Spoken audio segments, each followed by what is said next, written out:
વાવથરા જિલ્લાના લાખાણી તાલુકાનો આગથડાથી ધનેરા સુધીનો મુખ્ય માર્ગ આજે તંત્રની નિષ્ફળતાનો જીવતો પુરાવો બની ગયો છે। વર્ષોથી રોડનું કામ ગોકુળ ગાયે ગતિએ ચાલી રહ્યું છે। ખાડાઓ, ધૂળ, કાદવ વચ્ચે મુસાફરી કરવી લોકો માટે દૈનિક મુશ્કેલી બની ગઈ છે। આ ગંભીર મુદ્દે દોલાભાઈ ખાગડાની આગેવાની હેઠળ સ્થાનિક લોકો રસ્તા પર ઉતરી આવ્યા હતા। શાસન પ્રશાસન દ્વારા વારંવારની અવગણનાથી કંટાળી ગયેલી જનતાએ પાવડા અને તગારા લઈ જાતે જ રોડનું કામ શરૂ કર્યું। આ દરમિયાન આગથડા પોલીસે દોલાભાઈ ખાગડાની અટકાયત કરી, જેને કારણે જનતાનો રોષ વધુ ભડક્યો। લોકોએ સ્પષ્ટ શબ્દોમાં એલાન કર્યું કે અમારો રોડ નહીં બને તો હવે એક પણ વાહન નહીં ચાલે। જનતાએ ચેતવણી આપી છે કે જો રોડનું કામ તાત્કાલિક શરૂ નહીં થાય અને સમય મર્યાદા સાથે લેખિત બાંહેધરી નહીં મળે તો બુધવારના દિવસે 10થી વધુ સ્થળોએ રોડ બ્લોક કરવામાં આવશે। સાથે જ લોકોએ જિલ્લા કલેક્ટરને ખુલ્લી ચેતવણી આપી છે કે તેઓ જાતે સ્થળ પર આવી લોકો સાથે બેઠક કરે અને સમસ્યાઓ સાંભળે।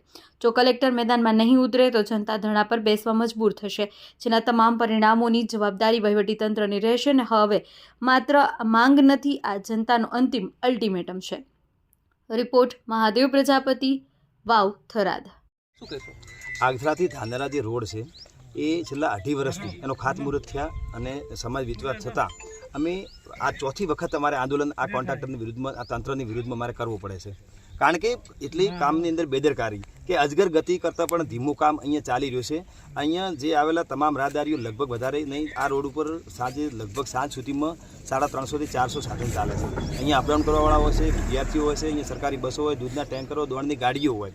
અવારનવાર અહીંયા સતત આ ઘસારાવાળો રોડ હોવા છતાં આ કોન્ટ્રાક્ટરો એટલી નબળી ગુણવત્તાવાળું અને એટલી ધીમી ગતિએ કરે છે કે અમે અંતે ત્રાહીમામ પોકારી ઉઠ્યા છીએ। અમારી જે વાડ હતી એ સમજો છેડાપાડાની એ બધી કાઢી નાખી। હવે અહીંયા અમારે શિયાળાની સિઝનમાં પૂરેપૂરું વાવેતર કરેલું હોય છે અને આ વાવેતરના સમય અહીંયા જે રળાવું જે ઢોર હોય છે એ અંદર પડી અને પાક પણ ખાઈ જાય છે। એના ઉપર એટલું બધું ચેપટ ઉડે છે કે ચેપટના લીધે અમારો જે સાઈડવાળો પાક છે એ પણ જરા થતો નથી।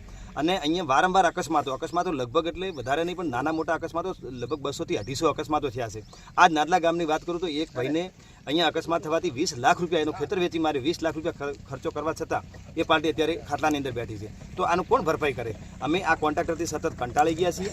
અમારી તો હવે એક જ અમે આજે અહીંયા બધા ભેગા થયા અને ચર્ચા વિચારણા કરી છે। અમારી હવે એક જ માગણી છે, જે અલ્ટિમેટમ સમજે, અમારી ચેતવણી સમજે।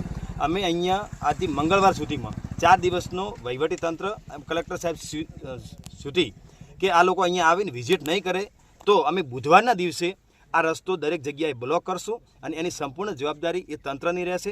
એટલે આ બધી અફડાતફડી ન થાય, પોલીસ ઘર્ષણમાં ના ઉતરે, લોકો, રાહદારીઓ, વિદ્યાર્થીઓ, દૂધના ટેન્કરો ન અટકે, એના માટે વહીવટીતંત્ર કલેક્ટર સાહેબને વિનંતી છે કે અહીંયા આવી અમારી સાથે ચર્ચા વિચારણા કરીને અમારી તકલીફો સાંભળવામાં આવે। અમે પહેલાં પણ પાલનપુર ગયા હતા, અમારી કોઈએ તકલીફો સાંભળી નથી। એટલે અમે હવે તંત્ર ઉપરથી ભરોસો ઉઠી ગયો છે। જો કલેક્ટર સાહેબ આવીને અમને બાંયધરી આપશે, અમને ભરોસો આપશે તો જ અમે આ રસ્તા રોકવાનું બંધ કરશું। બાકી બુધવારના દિવસે એ રસ્તા રોકાશે અને અહીંયા જે અફડાતફડી થશે એની સંપૂર્ણ જવાબદારી આ તંત્રની રહેશે।